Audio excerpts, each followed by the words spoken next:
Let's look at a pre-rookie Hall of Fame signed baseball. Coming up now.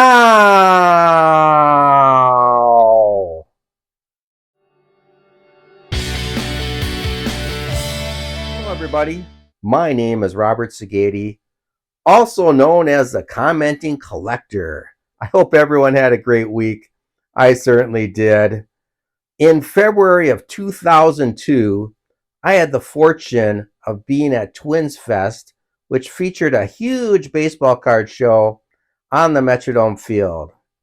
It also featured autograph signings by Twins greats in the stadium's concourse. They had Carew, Blyleven, Oliva, and a lot of other Twins greats. And of course, the killer, who for $15 signed my 1960 Topps baseball card. What a thrill. By the way, I did do a PSA DNA reveal on this card, among others, about a month ago. So please, if you missed it, check that one out. They also had a free signing at auxiliary tables on the Metrodome field with Twins prospects like former overall number 2 pick Adam Johnson. They had Ron Gardenhire's son, Toby, who now manages the Twins AAA affiliate, the St. Paul Saints. And this guy, Joe Mauer, who signed my baseball. And I'm going to turn the camera around in a moment so we can take a closer look. But speaking of the Hall of Fame, last week I showed 6 on-card autographs. Here's Dan Fouts throwing the ball to Charlie Joyner, who makes a catch. The reason I bring these up again is last week, Mike, also known as Junk Wax Hero, introduced his first free newsletter. John Mangini has one of these too. They're very cool. Anyways, in his latest, which will be released sometime this week, Mike has a subscriber pickup of the week section. And lo and behold, this card will be featured in that section. So if you like what Mike, Junk Wax Hero, does on his channel, go to his channel, click his newsletter link, and you'll get the newsletter. Before I turn the camera around, last week I announced my unofficial YouTube Hall of Fame ballot for Picker Jim S's contest. And I also mentioned some of my favorite channels. I just wanted to mention a couple more.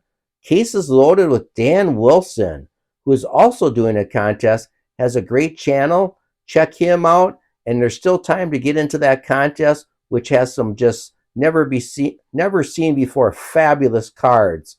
Also, Don't Talk to Robots with Doug. He has a great channel. He's community driven, community oriented. It's a family channel. Please check him out. You won't be disappointed. And last but not least, Jay Pylon, whose custom cards that he gets autographed through the mail are second to none. Plus, he tells some great humorous stories. He's a fun guy, a fun channel. Check him out. And I also had one new subscriber I want to give a quick shout out to, Bink Scott. Welcome aboard. Check out and sub Bink's channel. You'll be glad you did. Lastly, thanks to all you viewers and subscribers. I'm 8 away from having a 200 subscriber contest in which I showed some of my giveaway last week, but will unveil more goodies and details once I hit the milestone. So, okay, let's turn the camera around and let's look at some Hall of Fame items that I acquired in my collecting days. So here's the Joe Mauer baseball that I had Joe sign at Twins Fest that I mentioned previously. And fortunately, I requested that Joe sign and date the baseball, which in retrospect, I'm certainly glad I did because it demonstrates with the date of February 3rd, 2002, that Joe was only 19 years old when he signed this baseball. So that was only 8 months after he was drafted by the Twins in the first round of the 2001 Major League Baseball June Amateur Draft. And he was drafted straight from Cretin High School, which is located in St. Paul, Minnesota. And just a side note, I actually lived in Highland Park, which was only 5 minutes away from Cretin High School. So, and I'll set this down. Joe was the only American League catcher to win a batting title, and he has three of them. So, a pretty amazing career. He finished his career with an overall WAR of 55.2. That was with 2,123 at bats, or 2,123 hits and 6,930 at bats. He clubbed 143 home runs. He had an amazing batting average of 306.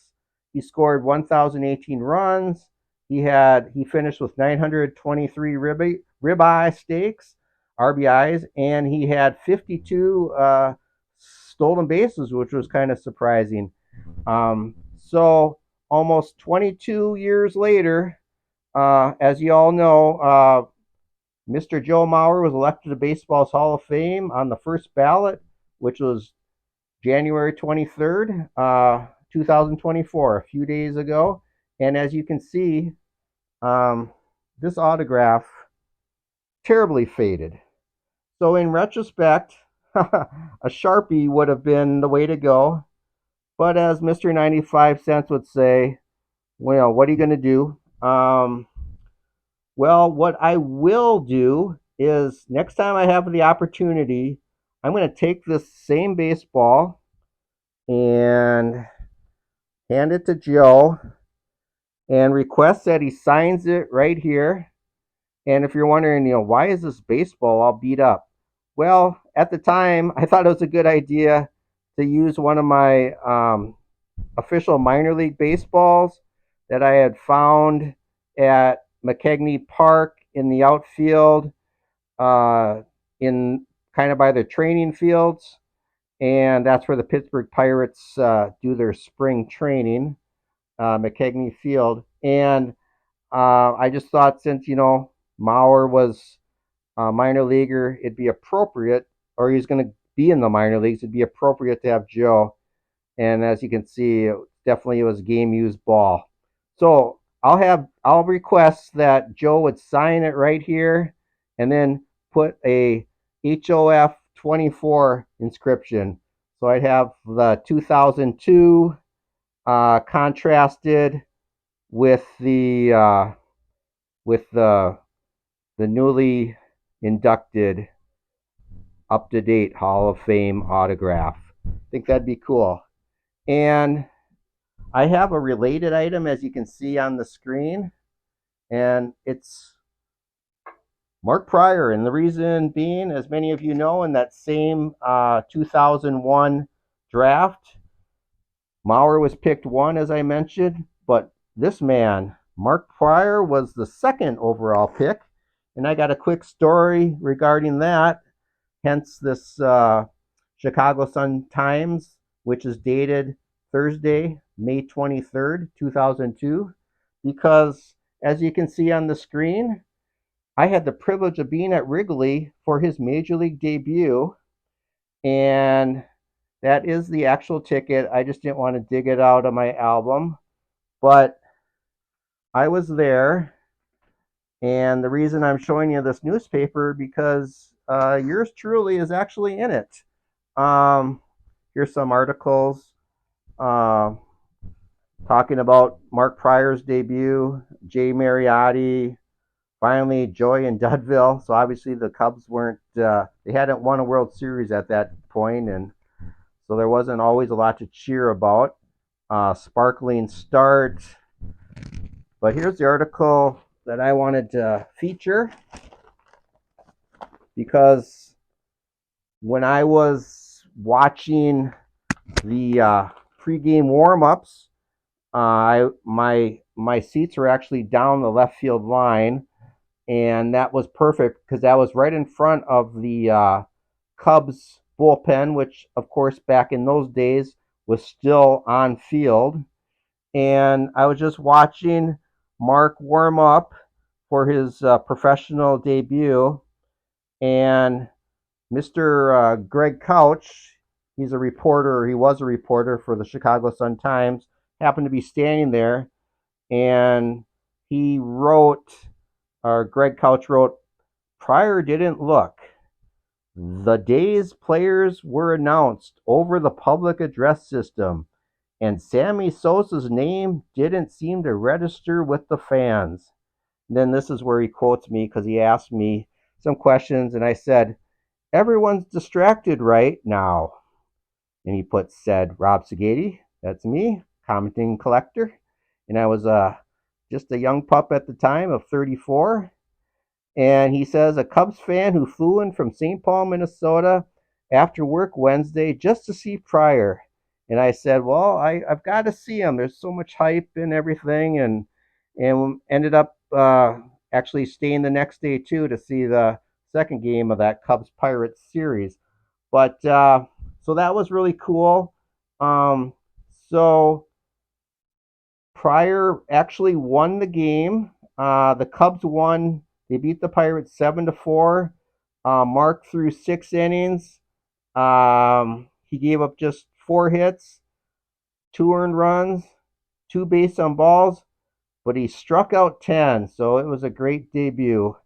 Um, Mark unfortunately had an injury-plagued 5-season career, which was ironic because he was said to have a flawless textbook delivery and mechanics. So Mark ended his career with a 16.6 WAR. He did win 42 with only 29 losses, and he had a nice 3.51 ERA. That was in 106 games. He pitched 657 innings. He had 757 strikeouts, so he had more strikeouts per inning, and a nice whip of 1.22. So it was the injuries that prevented Mark from having a really great career. And at the time, Mark Pryor was kind of the consensus #1 pick, but of course, Joe Mauer, being from St. Paul, was kind of an easy choice for the Twins. And there were a lot of people, and including, I'll have to say, a little bit myself, who thought maybe the Twins had blown it by not taking Pryor and just trying to patronize the home uh, the home fans by drafting the hometown boy. But of course, in retrospect, as Joe Mauer enters the Hall of Fame, and Mark Pryor is currently the Dodgers pitching coach, the Twins did make the right decision. And just a side note, the other players in that 2001 draft, you had going third, you had um, Dewan Brazelton, drafted by the Rays. He didn't go anywhere. Number 4 by the Phillies, drafted Gavin Floyd, who had a nice, serviceable career. And number 5, Mark Teixeira by the Rangers. And, oh, he had a great career. In fact, I'd have to look into it, but I would think he could get some Hall of Fame consideration himself. And one last side note, David Wright was the 38th pick in the first round that year. And one last thing to show you, you may have noticed when I was kind of flipping the ball around, there's another autograph on there, and that is of Adam Johnson, who at the time was also one of the Twins' big prospects. So he was signing next to Joe and some others. And Adam Johnson is more proof of the difficulty and long odds it takes to break into the show.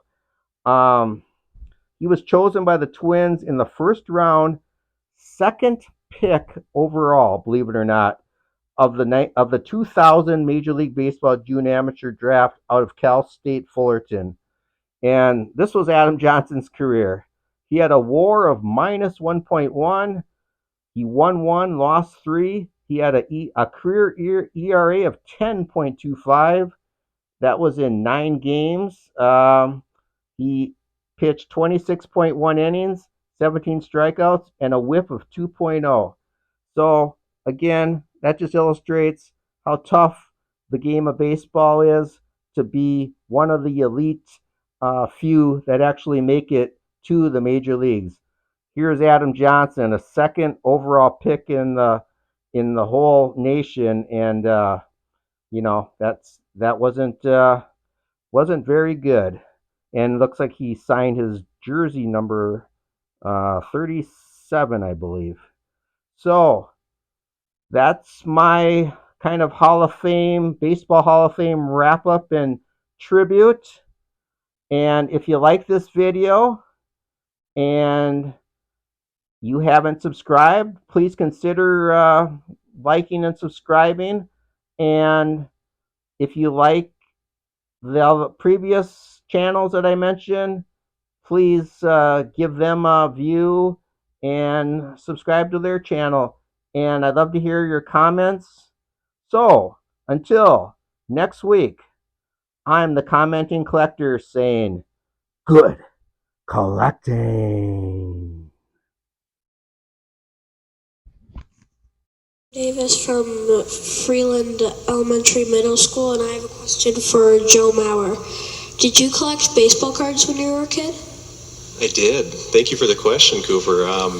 I did collect them with my two older brothers, and was always excited to open up the packages and see which guys I got. And who was your favorite player growing up? My favorite player was Kirby Puckett. You know, growing up in the Twin Cities, watching the Twins, and I really enjoyed watching him play. And he's one of the guys I'm really excited to join here in Cooperstown. And yeah, it's pretty surreal.